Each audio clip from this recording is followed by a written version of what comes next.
여러분 아침에 옷을 갈아입을 때 양말, 바지, 티셔츠 이 세 가지 중에 어떤 순서로 옷을 입으십니까?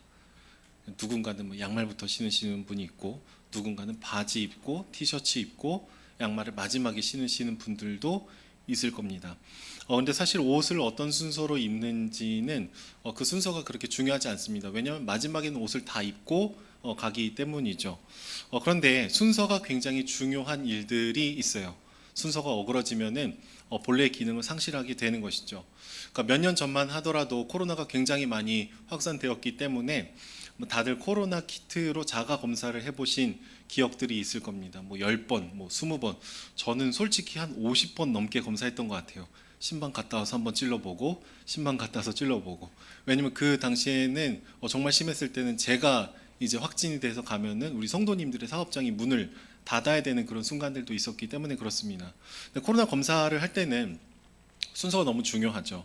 긴 면봉으로 코와 목 안쪽에서 점액을 채취합니다. 굉장히 고통스럽습니다. 그 다음에 시약에 점액을 넣게 되죠. 테스터기 안에 마지막에 그 내용물을 잘 짜서 조금 기다리면 이렇게 쭉 올라가면서 한 줄인지 두 줄인지 양성인지 음성인지가 결과가 나오게 됩니다. 근데 만약에 여러분 코로나 키트로 이렇게 검사를 할 때 내가 이 순서를 절대로 지키지 않고 내 멋대로 한다. 그러면 결과를 제대로 보지 못할 겁니다. 요렇게 하고 저렇게 하고 넣고 비비고 이렇게 해야 되는데 내 맛대로 막 순서를 하면은 이 검사 결과를 아예 마주할 수 없다라는 거예요. 순서가 파괴되면 본래 기능을 못하게 되는 것이죠. 또 수동 기어로 된 자동차를 운전할 때도 여러분 순서가 너무 중요합니다. 제가 처음 사역할 때 안양에서 처음 사역했을 때 운전했던 교회 차가 현대자동차에서 만든 17인승 그레이스였어요. 시동을 걸면 덜덜덜덜 걸려갖고 얘가 먼저 죽나 제가 먼저 죽나 그런 고민하던 차였습니다. 시동을 걸 때 수동차는 어떻게 할까요? 일단은 중립으로 잘 놨는지 이렇게 탁탁탁 치면서 체크해야 돼요. 그 다음에 브레이크와 클러치를 밟고 시동을 꽉꽉 열어야 됩니다. 그러면은 출발할 때 어떻게 될까요? 브레이크에서 발을 살짝 떼면서 아주 스무스하게 엑셀에 발을 올리고 살짝 이 균형을 맞추면서 하면은 차가 덜덜덜덜 떨리면서 이게 갑니다. 그때부터 엑셀을 밟고 크런치를 떼게 되죠. 변속을 할 때도 순서가 중요해요. 어느 정도 속도가 쫙 올라가서 RPM이 올라가면은 그때 클러치를 밟고 적절한 기어를 넣고 다시 엑셀을 밟아야 되죠. 이 수동으로 이제 되어 있는 자동차 운전을 하다가 순간 순서를 까먹게 되면 어떻게 될까요? 시동이 꺼집니다. 아니면 막 괴음을 내게 돼요. 그래서 제가 여러 번 시동을 꺼트려 가지고 저희 유치부 교사분들이 저 때문에 막 소리 질렀던 적이 있거든요. 아빠 살려줘! 막 해갖고 담임 목사님 아들이었는데 유치부 교사였거든요. 이게 차가 뒤로 시동이 꺼지니까 뒤로 밀리고 막 그렇게 되는 거예요. 순서를 잘 안 지키면 시동이 꺼집니다. 남들이 출발하려고 할 때 내가 멈춰 있으면 사고가 날 수도 있다라는 것이죠. 그래서 순서가 너무 중요해요. 앞뒤가 바뀌면 모든 기능을 상실할 수 있습니다. 여러분 순서를 영어로 order라고 하는데 이 단어에는 질서라는 뜻도 함께 있습니다. 그러니까 순서가 바로 잡혀 있는 것이 질서이겠죠. 근데 disorder라는 이 단어는요 혼란, 무질서함을 의미해요. 그런데 여러분 신앙도 마찬가지입니다. 복음에도 순서가 너무 중요해요. 우리가 잘해서 하나님이 우리를 사랑하시는 것이 아니라 하나님이 먼저 나를 사랑하셨기 때문에 우리는 하나님의 말씀을 따르고 변화가 되는 것이죠. 이 순서를 잊어버리게 되면은요, 복음은 힘을 잃어버립니다. 그리고 삶이 무너져요. 오늘 갈라디아서 본문은요, 바른 복음의 순서가 무엇인지에 대해서 정확하게 얘기를 하고 있습니다. 먼저 갈라디아서는요, 사도 바울이 제1차 전도 여행을 하고 나서 직후에 쓴 편지입니다. 사도행전 13장, 14장의 말씀을 보면은 소아시아 갈라디아 지역에 지금 현재 터키 내륙 지방에 복음을 전했거든요. 그때 복음에 대해서 강력한 순종의 역사가 일어났어요. 받아들이고 환영하고 우리에게 말씀을 더해 주십시오. 이런 반응을 보이는 분들도 있었습니다. 그런데 동시에 격렬한 반대도 있었어요. 핍박하고 불편하게 만들었던 사람들도 있었죠.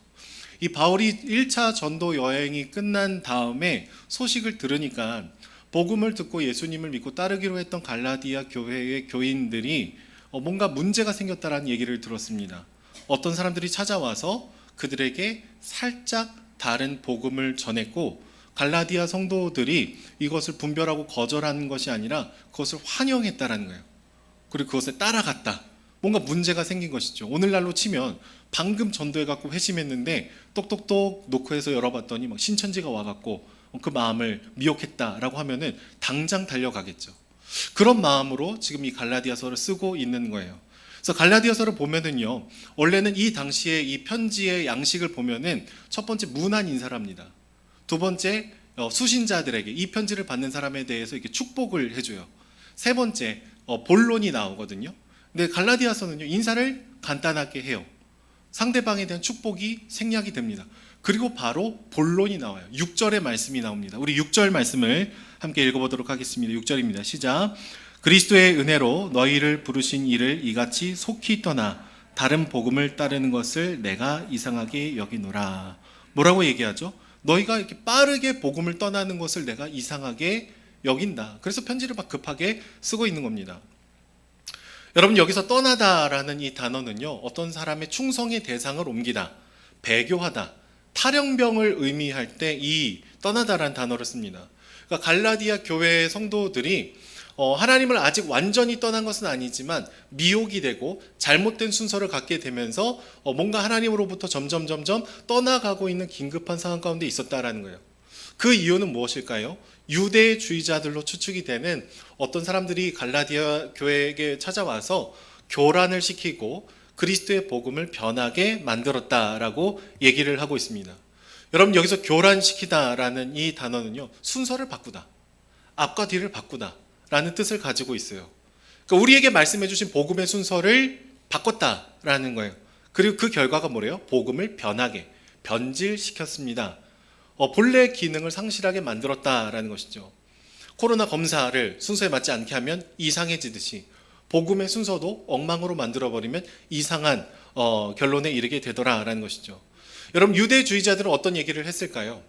예수 그리스도를 믿는 것은 좋다, 맞는 얘기 했어요. 약간 하울링이 있는데, 그런데 그것으로는 충분하지 않다라는 얘기를 했습니다. 너희들이 진정한 하나님의 자녀가 되기 위해서는 유대인들처럼 할례를 행해야 되고 음식의 규례를 지켜야 된다. 이것을 더해야 너희가 하나님의 자녀가 될 수 있다라는 강조점을 했습니다. 여러분, 이들이 예수 그리스도를 부정했습니까? 부정하지는 않았어요. 근데 예수 그리스도만으로는 부족하다라고 얘기한 거예요. 부정하지 않았지만 부족하다라고 얘기하는 것은 좀 뭐 그 정도는 받아들일 수 있을 것처럼 저에게 느껴지죠. 근데 여러분, 부족하다라는 것은요, 곰곰이 생각해 보면은 사실 그 상대방의 존재를 나중에는 부정해버리는 결말에 이르게 돼요. 대놓고 얘기하지 않지만, 거부감은 없지만 생각해보면 뭔가 우리 마음에 기저에서 이상한 일들이 일어나는 것이죠. 예를 들어서 한 의사의 남편을 둔 아내가 이렇게 얘기하는 거예요. 여보, 나는 당신이 의사여서 참 좋아. 뭐 기분 좋을 수 있죠, 남편이 들으면. 근데 당신이 의사가 아니었더라면 결혼은 안 했을 거야. 그러면 여러분, 기분이 좋을까요? 안 좋을까요? 안 좋겠죠, 당연히. 이게 칭찬인지 매기는 건지 약간 알쏭달쏭합니다. 좋다고는 얘기하는데 이게 좋아서 좋아해도 되는 건지. 부정하진 않았어요. 당신 싫어. 당신을 만난 게 내 인생에 가장 후회되는 일이야. 이러진 않았어요. 당신이 좋아. 근데 의사라서 좋아. 이 말 속에는요, 잠잘 때 곰곰이 생각이 납니다. 내가 의사 면허가 취소되면 우리 아내 날 떠날까? 존재를 부정한 건 아닌데 부족하다고 얘기한 거죠. 그러면 마음속에 깊이 생각해 보면, 이 사람이 나를 좋아하는 주된 이유는 내가 의사라는 직업을 갖고 있기 때문이다라는 결론에 이르게 된다면 우리 마음에 내가 부정되는 느낌을 지울 수 없게 될 것입니다. 충분하지 않다, 부족하다, 너는 뭔가 부족하다라고 얘기하는 것은 직접적인 부정은 아니에요. 간접적으로, 그러나 분명히 부정하는 겁니다. 여러분, 지금 유대주의자들이 얘기하는 게 이런 거예요. 예수 그리스도를 믿어, 좋아. 근데 부족해. 할례도 행해야 되고 음식 규례도 지켜야 되고 유대인스러운 어떤 외관을 지켜야 너희가 하나님의 자녀가 될 수 있다라는 것을 계속해서 더해주면서 이것을 구원의 조건으로 삼고 있었더라라는 것이죠. 처음엔 분별이 안 됐을 거예요. 뭔가 그치, 내가 그리스도인이라면 잘 살아야지, 하나님 백성대로 살아야지, 막 이런 느낌이 들었을 거예요. 근데 점점점 듣다 보니까 뭔가 우리 내면이 엉망진창이 되는 것이죠. 대놓고 얘기하지 않아요. 예수님 당신으로는 부족합니다, 이 얘기를 꺼내진 않습니다. 근데 마음속에 느껴요. 예수 그리스도만으로는 부족하다. 그래서 내가 더 해야 된다, 기도를 더 해야 된다, 말씀은 더 봐야 된다, 어떤 프로그램을 더 해야 된다. 아니요, 거짓말입니다. 오늘 갈라디아서를 통해서 바울이 얘기하는 것은 그게 아니라는 거예요. 유사한 복음이지만 오복음, 잘못된 복음이다 라는 얘기를 하고 있는 것이죠. 이에 대해서 바울은 명확하게 얘기합니다. 다른 복음은 없나니 다른 복음을 전하면 저주를 받을지어다. 여러분, 이 말은요, 예수님께서 우리에게 무엇인가를 더해서 뭔가를 얹어서 완성해야 될 토대를 주신 것이 아니라 이미 십자가에서 충분하게 완전히 단번에 우리를 위한 구원을 다 이루셨다라는 것을 얘기하는 겁니다. 그것 위에 무엇인가를 더하면 다른 복음인데 틀린 복음이고 예수 그리스도를 부족하다고 얘기하고 부정하는 그런 말도 안 되는 복음으로 변질이 될 수 있습니다. 그것을 떠나십시오. 다시 돌아오십시오. 이 편지를 급하게 쓰고 있는 겁니다. 여러분, 성경에서 말하는 복음은 순서가 늘 중요합니다. being, 우리의 존재에 대한 선언을 먼저 해줘요. doing, 그리고 그에 걸맞은 자답게 살 것에 대해서 얘기하죠. 복음은 너는 이미 하나님의 온전한 사랑을 받은 자다, 내가 너를 끝까지 사랑할 거다, 이 선언을 먼저 해주고 이 사랑의 선언이 우리의 출발점이자 베이스가 될 때 우리 삶이 아주 자연스럽게 그것에 대한 반응으로서 doing, 하나님께서 기뻐하시는 일들을 향해서 나아가게 된다라고 얘기합니다. 이것이 복음의 순서예요. 그런데 사람들은 종종 이 순서들을 바꿔버립니다. doing, 나는 기도합니다. being, 그래서 하나님은 나를 사랑하십니다. 여러분, 이 공식을 가지고 적용하면 어떨까요? being, doing, 나는 기도를 더 많이 합니다. 그럼 being이 뭐예요? 우리 존재가 하나님 나를 더 사랑하신다. 다시 똑같은 말로 바꿔서 보면은요, 나는 기도하지 않는다. 그럼 우리의 being, 우리의 존재는 뭐죠? 하나님 나를 덜 사랑하신다. 여러분, 순서를 바꿨는데 전혀 다른 결론에 이르게 되는 거예요. 그래서 사단은 우리에게 또 어떤 말을 하나 더 얹게 될까요? being을 먼저 얘기해요. 너는 사랑받는 자녀다. doing, 그러니까 아무것도 하지 않아도 된다. 기도하지 않아도 된다. 뭐 안 해도 된다. 여기서 끝내버립니다. 이것이 사단의 속삭임이에요. 그래서 야고보서의 말씀과 갈라디아서의 말씀이 배경이 좀 달라요. 야고보서의 말씀 보면은 행함에 대해서 엄청난 강조를 합니다. 왜냐하면 그 당시의 교인들은 내가 바른 교리를 믿었으니까 아무렇게 행동하지 않아도 돼, 그러면서 세속적인 것들 추구하고 교회 부자가 오면 앞자리 앉게 하고, 그러면서 이 야고보서에 있는 성도들이 지붕이 없는 교회라는 평가를 받거든요. 예수를 믿는다고 말하지만 뭔가 엉뚱한 왜곡이 또 있었던 거예요. 그래서 행함에 대해 강조해서 얘기하는 것이 야고보서의 배경입니다. 근데 갈라디아서는 그 배경이 아니에요. 우리의 정체성에 대해서 얘기를 하고 있는 것이죠. 여러분, 우리의 행함으로 사랑의 조건을 만들어내기 시작하면은 우리는 반드시 불안하기 시작합니다. 왜냐하면 내가 원하는 수준의 경건을 늘 유지할 수 있는 존재가 아니기 때문이에요. 그래서 팀 켈러라는 목사님은 우리 마음은 늘 이 복음의 순서를 바꾸는 성향이 있다, 이게 디폴트, 기본값인 것 같다라는 고백을 하면서 이렇게 얘기합니다. 나는 사랑받았다, 그래서 기도합니다. 이 뒷문장도 중요해요. 그래서 기도합니다. 그 사랑을 받았으니까 기도합니다. 이게 복음이다. 나는 기도합니다, 그래서 사랑받았습니다. 이것은 종교이고 우리를 반드시 힘들게 만들 거다라고 얘기를 하고 있습니다. 지금 갈라디아 교회 성도들은요, 복음과 비슷한 유사 복음, 종교를 받아들이고 있었던 거예요. 예수 그리스도로는 부족하고 내가 뭔가 더 해야 된다, 나를 사랑하실 만한 근거를 내가 짜내야 된다라는 것을 고백하고 있었던 것이죠. 근데 여러분, 우리는요, 기도하지 않아도 사랑스럽다라는 것을 알 때 사랑으로 기도합니다. 말씀을 보지 않아도 너무 존귀하다라는 것을 알 때 자발적으로 말씀을 읽게 되는 거예요. 나의 모습이 그다지 사랑스럽지 않아도 하나님께서 나를 여전히 사랑해 주신다라는 것을 알 때 우리 마음을 모아 주님을 사랑할 수 있게 되는 것이죠. 이 압도적인 하나님의 사랑과 어울리지 않는 주님의 은혜가 선포될 때 우리는 나의 존재를 주님께 온전히 드릴 수 있게 되는 거예요. 주님은 나의 모든 것입니다. 왜요? 그분이 먼저 자신의 모든 것을 우리에게 주셨기 때문에. 어울리지 않죠. 내가 내 모습을 보면 어울리지 않습니다.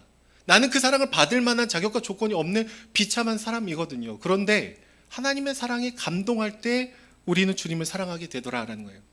근데 많은 분들이 신앙생활을 하면서 이 갈라디아 교회의 성도들이 받아들인 것을 그대로 받아들이는 경우가 있어요. 윽박지르고 겁주고 두렵게 해서 우리를 변화시키려고 합니다. 뭐 예를 들어서 이런 거예요. 그리스도인이라고 하면서 기도하지 않으면 당신의 구원은 구원이 아닐 수 있습니다. 순종하지 않아? 너는 하나님을 제대로 믿지 않는 거야.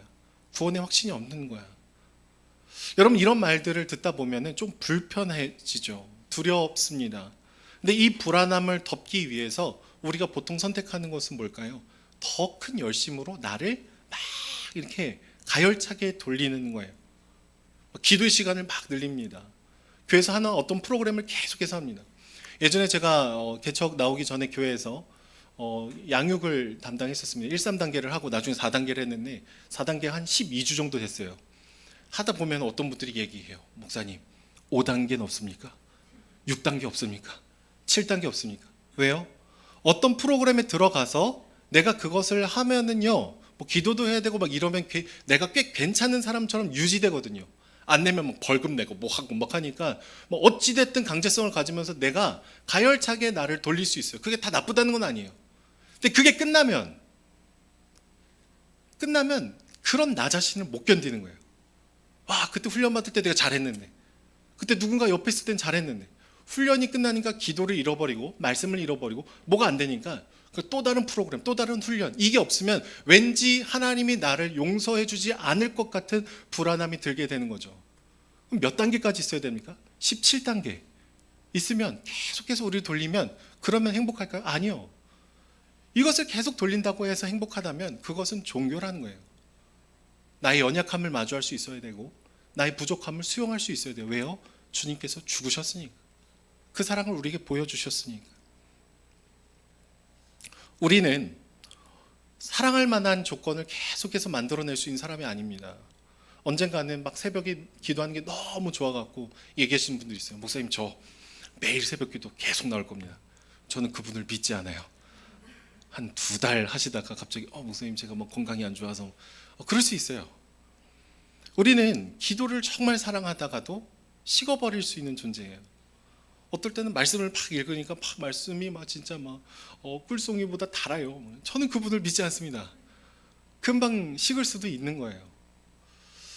언제 그랬냐듯이 주님의 말씀 멀리 할 수도 있죠. 그런데 주님은 우리의 엎치락뒤치락과 상관없이 내 사랑하는 존재다라고 얘기해주고 있다라는 것이죠.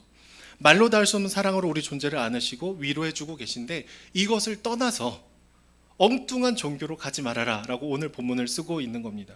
그래서 바울은 다른 복음은 없다라고 명확하게 얘기합니다.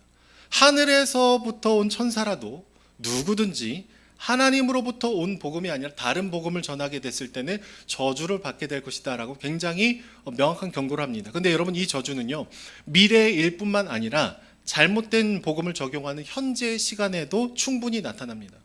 예수 그리스도 위에 어떤 행위를 계속해서 더하지 않으면 안 된다. 그럼 내 구원이 취소될 수 있다. 이 말들은요, 우리를 굉장히 두렵게 만들거든요. 단기간에는 그런데 굉장히 반짝하면서 열심히 살아갈 수 있게 만듭니다. 막 기도해요. 막 달려가게 돼요. 그런데 그때뿐이라는 것이죠. 장기적으로는 우리 마음이 점점점 처지게 되더라라는 거예요. 성도님들에게 계속해서 이렇게 두려움을 주고 행함에 대해서 얘기를 할 수 있어요. 그래서 목회자들이 설교에 대해서 여러 가지 설교학을 배울 때 어떤 것을 조심해야 되냐라고 배우냐면 뭐뭐를 하십시오 라는 결론으로 이르지 말 것에 대해서 우리가 배웁니다. 의지가 강한 분들은 잘해요. 의지가 약한 분들은 잘 못합니다. 그러면 교회 올 때 의지가 강한 분들은 마음이 막 높아져서 와요. 의지가 약한 분들은 늘 죄인처럼 옵니다. 근데 복음은 계속해서 우리가 뭔가를 해야 된다는 것을 얘기하는 것이 아니죠. 여러분, 계속해서 성도님들에게 두려움을 주고 어떤 doing, 이것을 해야 됩니다라는 것을 얘기하면은요, 스테로이드제처럼 반짝이면서 열심히 그 단기간에는 뭔가 효과를 볼 수가 있습니다. 이 약은 단기간 안에 면역 반응을 억제하고 염증을 조절하는 데 탁월해요. 근데 몸이 정말 힘들고 아프면 계속해서 스테로이드제를 맞게 되면은요, 즉각은 회복될 수 있지만 장기적으로 몸이 망가지게 돼 있어요. 지금 제가 몸이 많이 괜찮아졌는데 예전에는 아토피가 굉장히 심했거든요. 그래서 사역하러 이렇게 설교하러 올라가면 제 눈 쪽에 이렇게 빨간색 그 피부가 올라와 있습니다. 귀도 어렸을 때 항상 찢어져 있었어요. 이 달랑달랑. 예, 그리고 이게 결혼을 했을 때도 저희 아내가 놀랐는데 정장 그 바지 뒤쪽에 진물이 나갖고 정장이 이렇게 딱 붙으면 이렇게 돼요. 떼면 살이 같이 떨어집니다. 그래서 제가 막 되게 근데 힘든 거예요. 근데 이렇게 사회를 보거나 설교를 하고 내려오면 성도님들이 그때 한 500명 정도 되셨는데 계속해서 눈이 왜 빨개요? 눈이 왜 빨개요? 그래서 제가 스트레스를 엄청 받아가지고 스테로이드제를 눈 주변에 계속 바르고 갔어요. 근데 나중에는 이게 약이 안 되는 거예요. 그러니까 찾아봤더니 그래서는 안 된다. 우리가 막 몸이 망가지게 될 수 있다는 것을 보게 된 것이죠.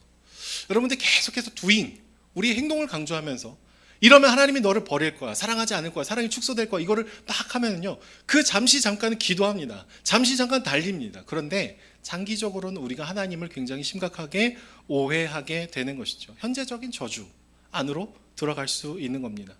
그래서 바울은요, 다시 너른 품으로 안으시는 주님의 사랑으로 돌아와라. 그분의 사랑을 신뢰해라. 그분의 은혜에 너를 맡겨라. 참된 기쁨과 참된 자유를 누리십시오라고 지금 얘기를 하고 있는 것이죠. 여러분, 그러면 참된 복음을 갖게 되면은 우리 삶에 어떤 유익이 있을까요? 그냥 하나님 나라에 죽고 나면 하나님 나라 천국에 가는 것 외에 오늘 지금 여기서 이 복음을 믿을 때 우리 안에 주어지게 되는 가장 커다란 유익이 무엇입니까? 우리 10절 말씀을 읽어보도록 하겠습니다. 10절인데요. 말씀을 읽겠습니다. 시작.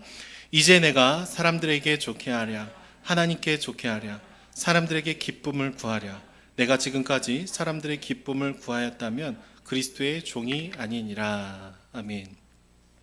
여러분, 이 말씀은요, 복음의 결과입니다. 사도 바울은 나는 그냥 내가 중요해. 나는 내 멋대로 할 수 있어. 사람들 신경 쓰지 않아. 나는 쿨해. 아니요. 사람을 가장 신경 쓰는 사람들이 이런 말을 합니다. 사도 바울이 얘기하는 건 뭐냐면은 주님께서 나를 있는 모습 그대로 사랑해 주셨기 때문에 갈라디아 교회 성도들에게 조금 불편하지만 사랑의 기초에서 이 영혼들이 살아날 수 있는 말을 직언을 해주고 있는 거예요.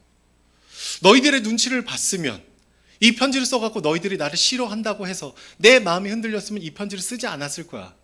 근데 나는 지금 하나님을 위해서 지금 너희들에게 이 얘기를 해주는 거다라는 지금 얘기를 하고 있는 거죠.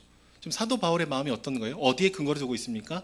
사람의 인정, 다른 사람이 나를 어떻게 볼까? 거기에 두고 있는 것이 아니라 하나님의 말씀에 자기의 존재를 두고 있는 것이죠. 예전에 몇 년 전에 어떤 분이 한 분 찾아오셨어요. 그래서 저한테 얘기하셨습니다. 목사님, 네, 목사님 뭐 선교 가려다가 개척한다는 얘기를 들었습니다. 예, 그렇게 됐습니다. 어떤 교회를 개척할지 저한테 브리핑을 한번 해보십시오. 들어보고 목사님이랑 갈지 아니면 다른 분이랑 갈지 선택을 하겠습니다. 제가 어떻게 했을까요? 사람에게 끌려갔으면 설명을 착 했을 거예요. 착착착 해갖고 탁 해갖고 착 저랑 가시죠. 근데 그때 제가 뭐라고 말씀드렸냐면 이분이랑 가실지만 기도하세요. 이분이랑 가실지만 기도하십시오. 뭐 몇 명의 교회를, 세 개의 교회를 두고 요 교회를 갈지 저 교회를 갈지 예전에 나갔던 형제교회를 갈지 그거를 막 이렇게 후보군에 두시고 그러지 마시고 하나님께 기도해서 부르심을 확인하고 여기면 그냥 가십시오. 저는 아직 몇 년이나 남았습니다. 여러분, 만약에 제가 사람에게 끌려갔으면 어땠을까요? 갑자기 막 프리젠테이션 띡 하면서 뭐 드림동산교회는 뭐 어떻고 뭐 비봉은 어떻고 뭐 그때는 다 정해지지도 않았던 훨씬 오래전 일이지만 여러분, 우리가 마음에 끌리면 목회자라도 사람의 좌지우지 될 수가 있습니다. 제가 종종 듣기 좋은 말만 하지 않을 때가 종종 있습니다. 만약 어떤 집사님이 정말 막 죄를 짓고 있고 그 문제에서 해결되지 않으면 좀 불편한 말을 할 때가 있어요. 사람에게 신경 쓰면 이분에게 그냥 좋은 말만 하면 되죠. 그냥 목사가 집사님 기도할게요. 힘내세요. 그러시구나. 그러지 않아요. 이분이 정말 말씀대로 살려면 넘어야 되는 지점이 있습니다. 예전에 말씀드렸던 것처럼 사랑의 기초와 건설적인 불만들을 사실 얘기해 줄 수 있는 관계가 돼야 돼요. 언제요? 복음이 우리 안에 있을 때, 복음이 우리를 결정 지을 때, 이 사람의 인정이 나를 흔드는 것이 아니라 주님이 나를 긍정할 때 우리는 서로를 위해서 가장 좋은 것을 얘기해 줄 수 있는 관계가 되는 것이죠. 지금 바울은 그 얘기를 하고 있는 거예요. 복음이 나를 증명한다. 그래서 너희들에게 사실 조금 어려운 일이지만 이것을 얘기해 주고 싶다라고 얘기를 하고 있는 것이죠. 여러분, 복음이 우리 안에 깊이 들어오게 되고 우리 안에 주어지게 되면은요, 우리가 굉장히 자유로워지고 자기다워지는 일들이 있습니다. 때로는 사람이기 때문에 실수하고 잘못하고 연약함이 드러날 때도 있어요. 그런데 복음의 안에서 나를 해석하신 분들은요, 잘못은 그냥 잘못이에요. 실수는 그냥 실수예요.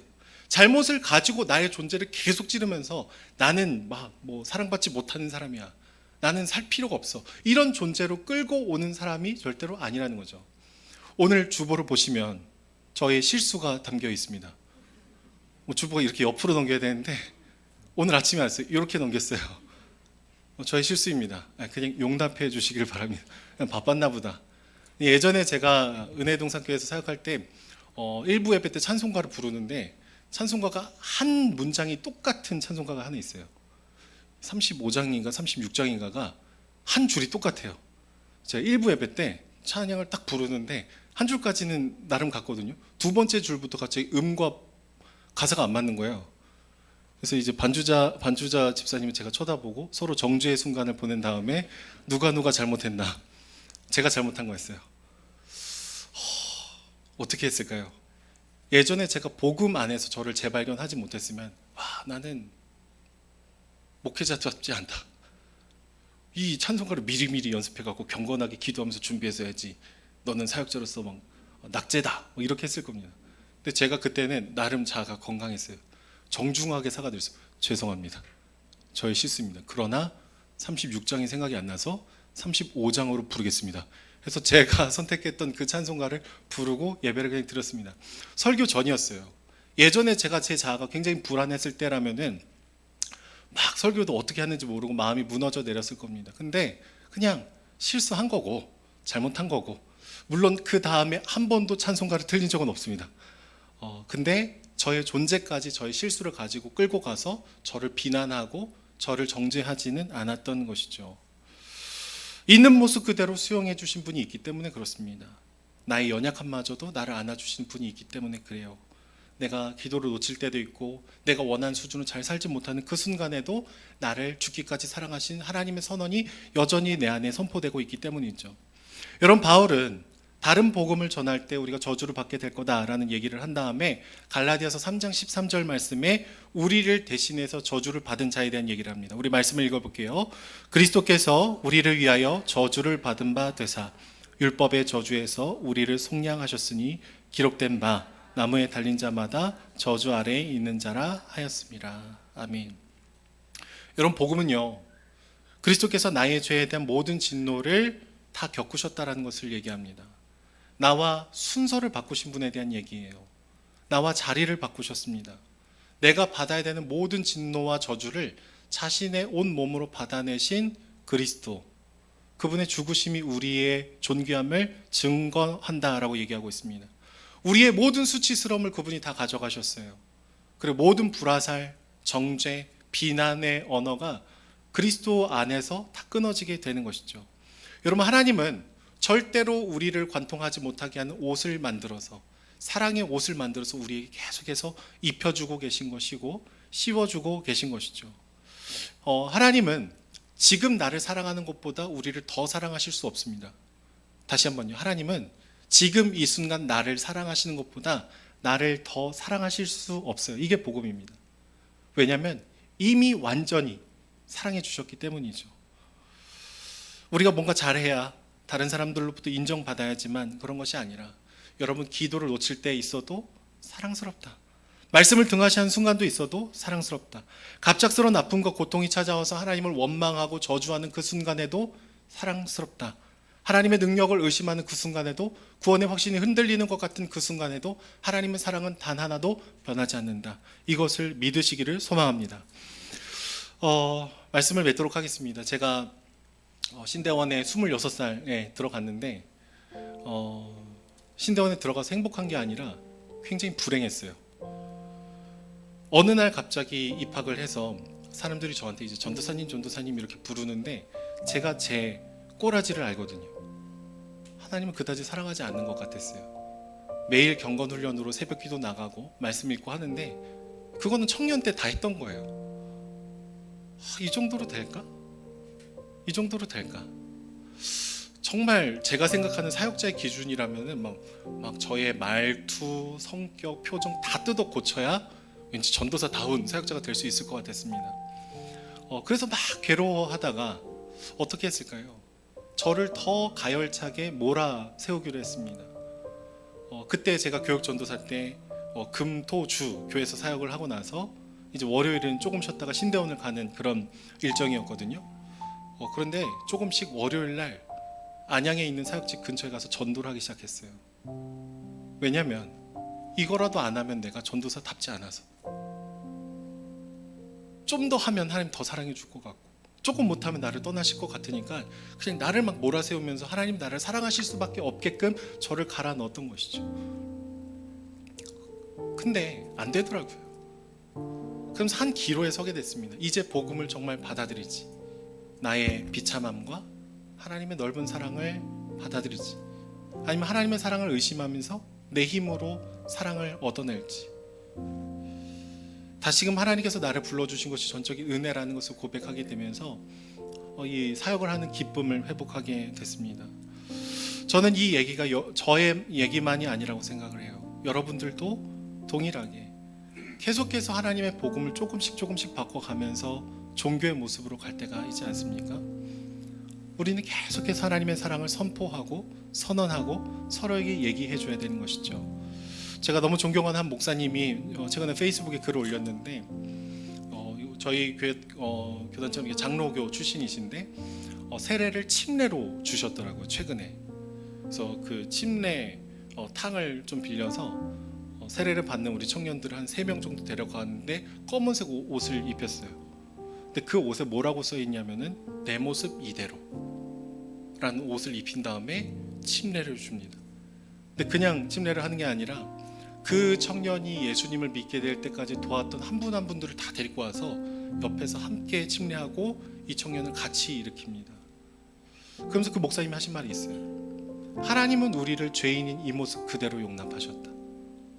내가 바뀌어서, 내가 기도를 더 많이 해서 그래서 세례받는 게 아니라 나의 비참함을 고백하고 하나님의 사랑을 의지할 때, 나 여전히 해결되지 않은 문제가 너무나 수도 없이 많이 있지만 내 모습 이대로 주님 받으셨고 나를 사랑스럽다 얘기해 주시기 때문에 내가 그것을 받아들입니다. 그 고백이 세례였던 것이죠. 저는 저와 여러분들이 그 고백을 늘 경험했으면 좋겠어요. 거울을 볼 때마다, 내 자신의 연약함을 마주할 때마다 사랑스럽지 않은 순간이 수도 없이 있겠지만 주님 나를 뛰어넘으시는 그 사랑으로 붙드시는 줄 믿습니다.